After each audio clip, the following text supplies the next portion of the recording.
Assalamualaikum warahmatullahi wabarakatuh. Bagaimana kabar kalian? Baik-baik saja kan? Alhamdulillah. Hari ini jumpa lagi dengan saya Misat. Kali ini kita belajar tentang pelajaran geografi.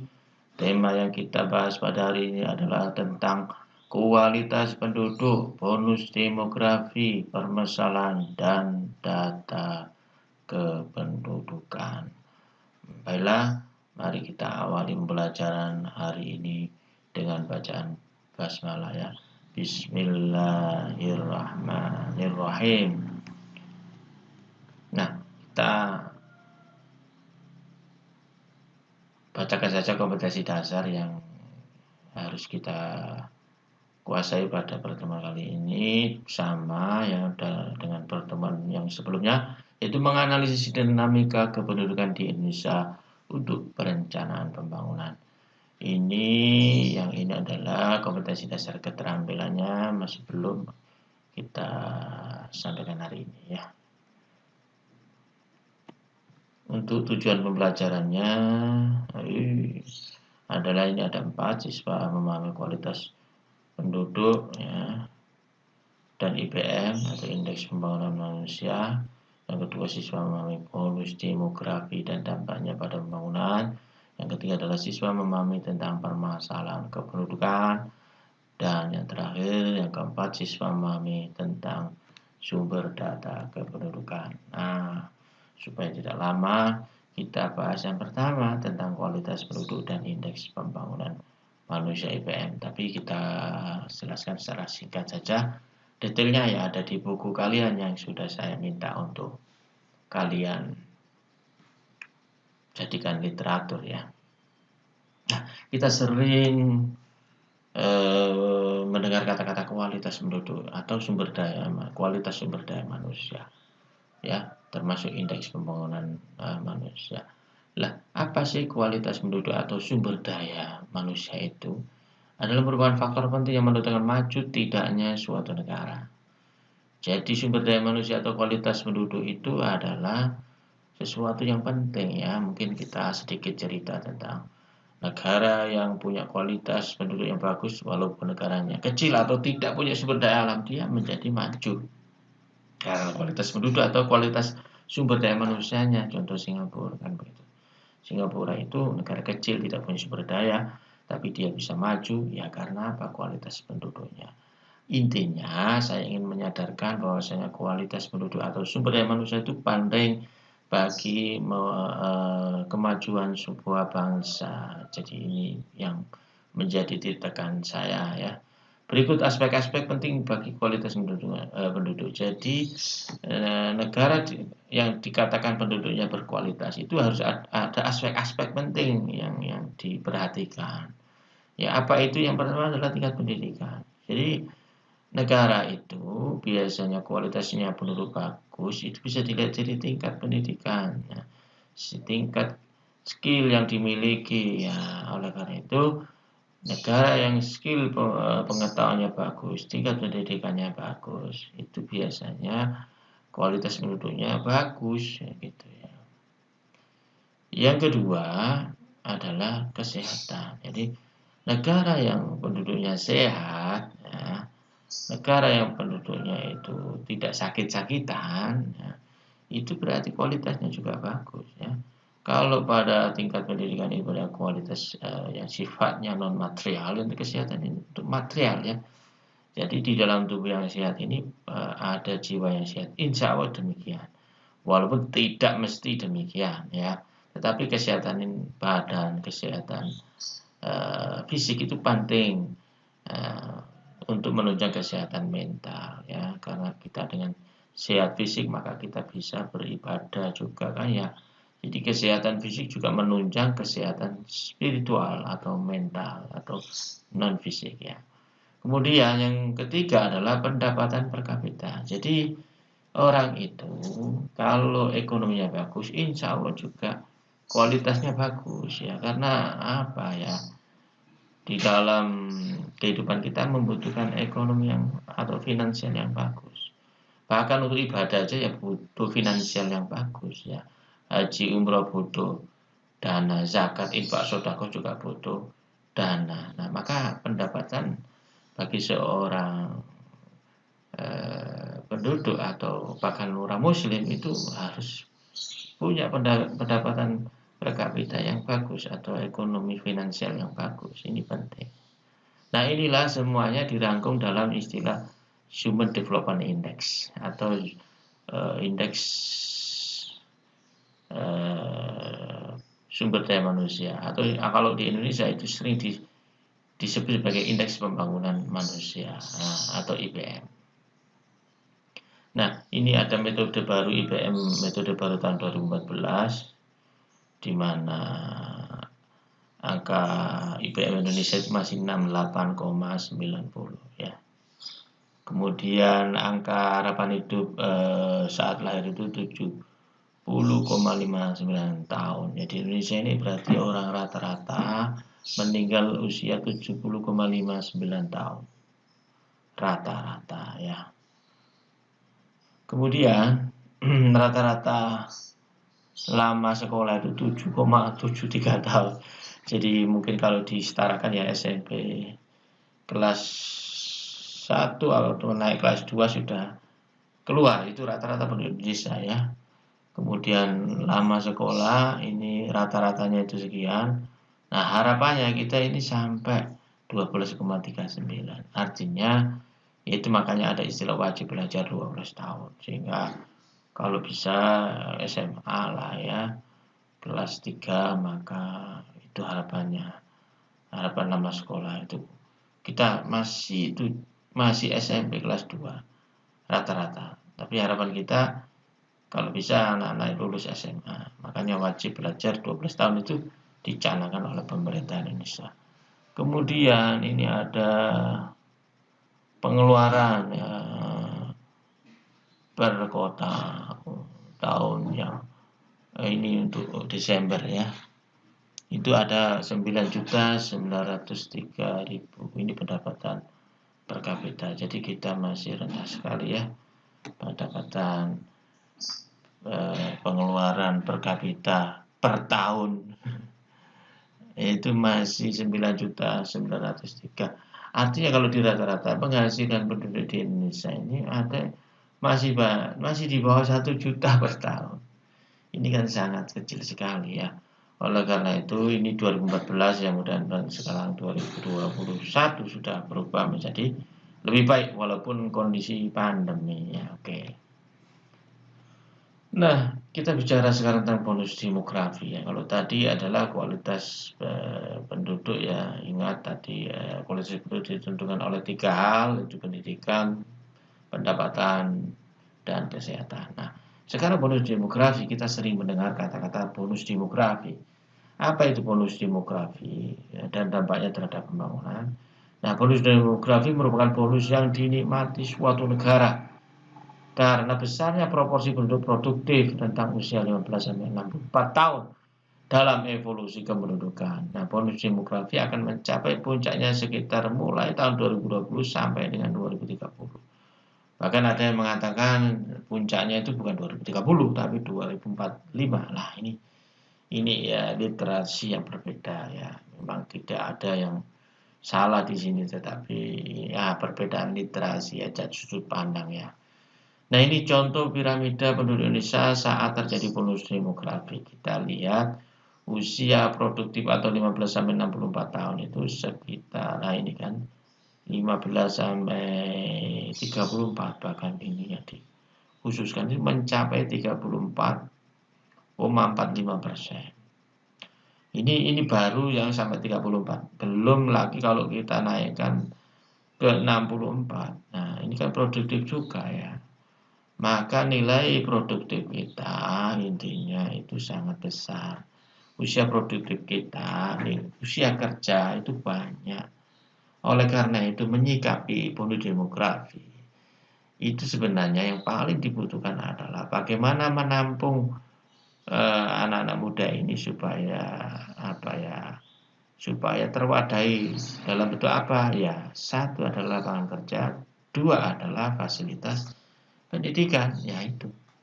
Jadi menyikapi diagram seperti ini, maka pemerintah harus menyediakan lapangan kerja yang banyak seluas-luasnya dan fasilitas pendidikan yang cukup untuk memfasilitasi usia-usia sekolah, gitu ya. Kemudian yang terpenting lagi adalah menciptakan lapangan pekerjaan bagi mereka, sehingga usia produktif itu tidak menjadi bom waktu justru ketika tidak ada lapangan pekerjaan.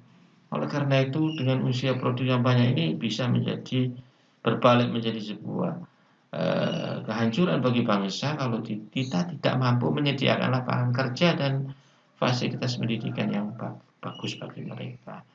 Oleh karena itu, bonus demografi, istilah bonus ini bisa menjadi baik kalau kita siap atau menyiapkan lapangan kerja yang luas bagi mereka, kemudian memfasilitasi lapangan fasilitas pendidikan maupun fasilitas mungkin balai latihan kerja dan sebagainya. Nah, ini menyangkut bonus demografi ya. Kita lanjutkan. Permasalahan yang diakibatkan oleh dinamika kependudukan. Ingat, ini adalah grafik pertumbuhan penduduk Indonesia mulai tahun 2000 sampai 2015 ya. Kita ambil 2000 sampai 2015 saja ya. Ini sekitar ini pada 2015 itu penduduk Indonesia 255 juta, 15. Sekarang ini hasil sensus 2020 itu 270 juta lebih. Nah, berarti apa? Pertumbuhan penduduk kita ini semakin meningkat. Dalam jangka waktu 15 tahun saja itu sekitar tumbuh 50,6 juta jiwa atau rata 3,33 juta setiap tahun. Ketika pertumbuhan penduduk tidak terkendali dengan baik, masalah akan timbul jelas ya. Sekarang ini kita melihat lahan semakin sempit karena rumah semakin banyak. Ini tanda penduduk semakin banyak dan disitulah terjadi permasalahan-permasalahan sosial maupun lingkungan ya. Kita lihat sekarang masalah yang timbul antara lain kita memang bahas hanya dua saja ya. Yang makro yaitu pertama adalah ledakan penduduk atau population explosion dan sebaran penduduk yang tidak merata, ini masalahnya kedua ya.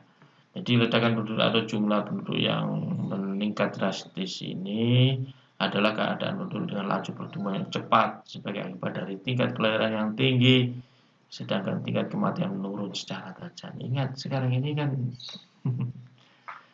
dengan fasilitas kesehatan yang bagus maka kan kelahiran juga bagus.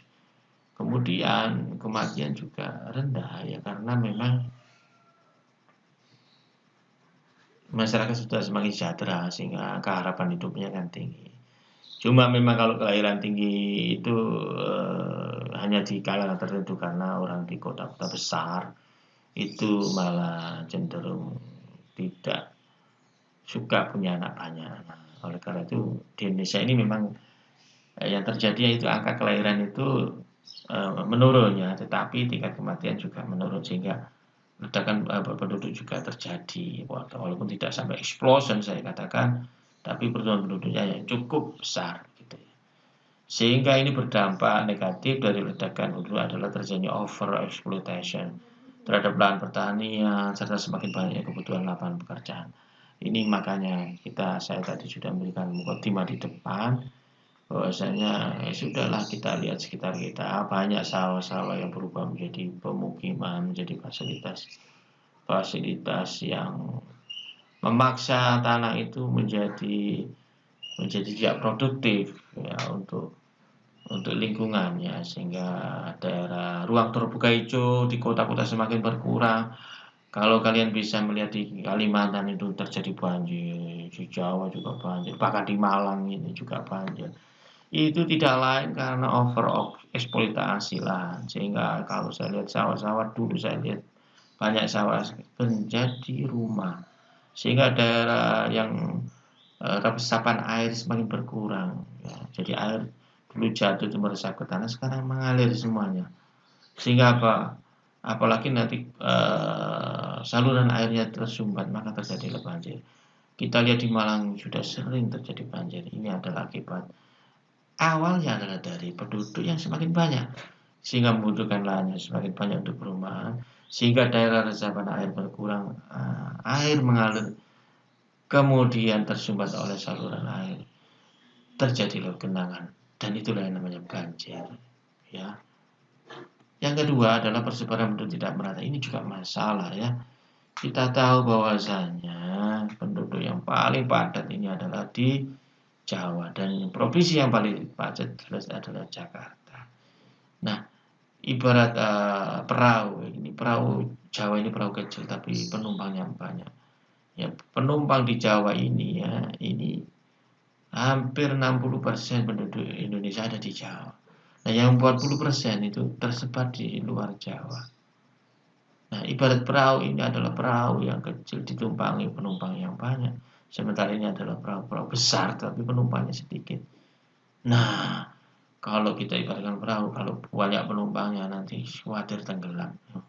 Walaupun tidak demikian, ya, tetapi ini adalah ilustrasi yang menggambarkan betapa padatnya penduduk di Jawa. Mungkin bisa kita lihat di sini, yang coklat, yang hitam-hitam itu mencapai sekian penduduk per kilometer perseginya, ya.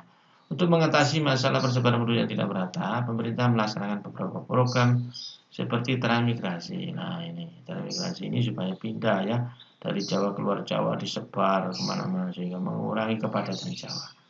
Pemerataan lapangan kerja ini penting juga. Mengapa? Bisa jadi orang pergi ke Jawa, apalagi ke Jakarta, itu mencari pekerjaan.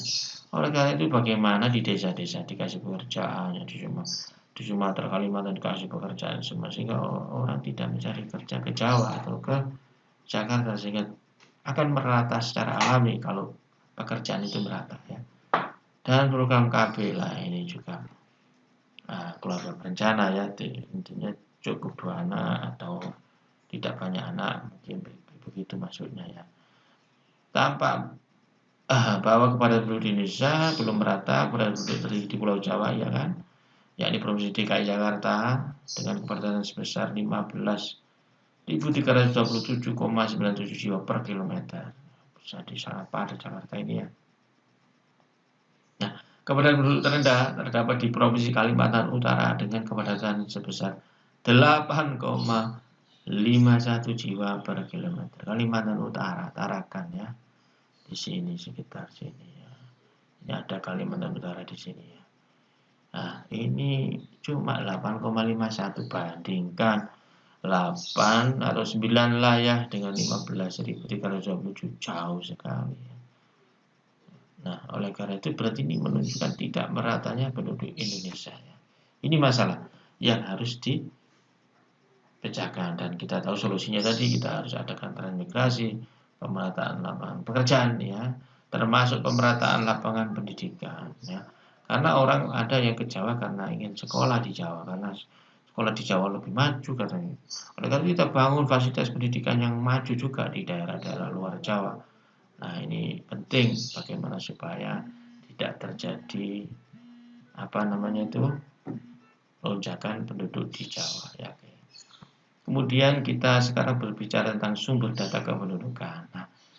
Nah, dari mana sumber data kependudukan? Ini ada 3 sumber data kependudukan yang bisa kita dapatkan, ya.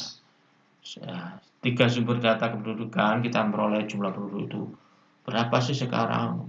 Sekian juta. Itu dari mana sih datanya? Yang pertama itu dari sensus penduduk, yang kedua dari registrasi penduduk, dan yang ketiga adalah dari survei.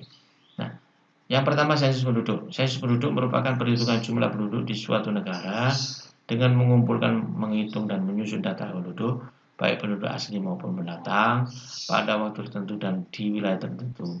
Di Indonesia sensus penduduk dilakukan setiap 10 tahun sekali, ya. Ini bentuk sensusnya, ya. Jadi di Indonesia ini bahkan di dunia kesepakatan sensus itu 10 tahun sekali, dan 5 tahun sekali ada namanya SUPAS, sensus penduduk antar sensus, ya. Nah, satu hal yang penting, metode sensus itu cara mengambil datanya itu ada 2, ada namanya de facto, ada namanya de jure, ya. De facto artinya semua yang ketemu di manapun itu didata, ya, itu namanya de facto. Kalau de jure itu yang didata berdasarkan alamat KTP, itu de jure. Kemudian metode mengambil datanya, artinya untuk mencari datanya ke orangnya langsung, itu ada 2 metode, yaitu ada sistem wawancara atau namanya canvasser, ada yang kedua pakai angket namanya householder ya. Nah, itu saja yang saya tambahkan, yang tidak ada tulisannya di sini ya. Nah, sumber data yang kedua adalah registrasi penduduk. Nah, registrasi penduduk merupakan kumpulan berbagai keterangan tertulis dari kejadian penting yang dialami oleh penduduk seperti data perkawinan, perceraian, perpindahan penduduk, dan kejadian penting lainnya. Nah, ini sebenarnya yang dilakukan setiap hari. Nah, registrasi penduduk ini yang menurut saya adalah sensus yang dilakukan setiap hari atau pencatatan setiap hari perkembangan penduduk. Mengapa penduduk tidak harus sensus itu sudah tahu jumlahnya hari ini berapa, besok berapa jumlahnya, karena ada registrasi penduduk ini. Sehingga registrasi penduduk inilah yang saya katakan sebagai pendataan detik per detik, menit per menit, jam per jam, hari per hari. Itu registrasi ini, karena setiap kelahiran itu akan dilaporkan ke kelurahan nanti dilaporkan ke kecamatan, kemudian ke Dispenduk Capil. Disitulah pendataan setiap hari, setiap detik, setiap jam itu terjadi pendataan dan update data tentang bagaimana perkembangan penduduk di Indonesia, berapa yang lahir, berapa yang mati, berapa yang pindah, dan sebagainya. Ini penting sekali berarti registrasi ini ya. Nah, tetapi sensus itu diperlukan untuk ngecek dari registrasi penduduk dengan kondisi sebenarnya itu sudah benar apa tidak, itu dicek oleh sensus. Nah, yang ketiga ini survei penduduk. Survei adalah pencacahan penduduk di daerah tertentu yang dianggap dapat menjadi sampel atau mewakili seluruh wilayah negara. Beberapa survei telah dilakukan oleh BPS, contohnya survei sosial dan ekonomi nasional (Susenas) dan survei penduduk antar sensus atau SUPAS. Nah, survei penduduk ini memang diperlukan untuk kepentingan tertentu, bisa menjadi untuk penelitian ya, untuk melakukan kajian-kajian untuk kebijakan. Contoh dalam masa pandemi disurvei bagaimana, apa yang dibutuhkan masyarakat, apa kira-kira sektor ekonomi yang membutuhkan subsidi dari pemerintah, membutuhkan stimulus dari pemerintah, maka dilakukan survei penduduk ini. Sehingga survei penduduk lebih pada, kalau dalam istilah geografi, lebih tematik ya, ada atas kepentingan yang sifatnya khusus ya, untuk tujuan-tujuan tertentu yang pada akhirnya adalah tujuannya adalah untuk mesejahterakan penduduk dan untuk mencari data-data yang diinginkan, yang khusus ya. Contoh misalnya untuk keperluan pilkada itu membutuhkan data khusus apa, maka dilaksanakanlah survei. Dan ini tidak bisa serentak ya, kalau survei itu serentak seluruh Indonesia. Kalau survei ini biasanya sampel hanya daerah-daerah tertentu saja. Oke, demikian pertemuan hari ini, mudah-mudahan bermanfaat.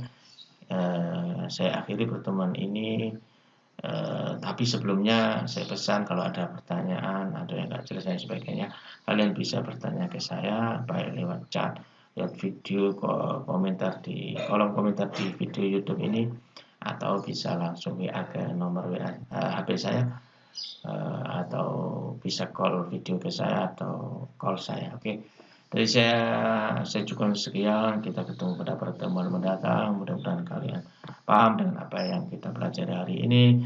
Kita akhiri dengan doa akhir majelis. Subhanakallah bihamdika asyhadu an la ilaha illa anta astaghfiruka wa atubu ilaik. Assalamualaikum warahmatullahi wabarakatuh.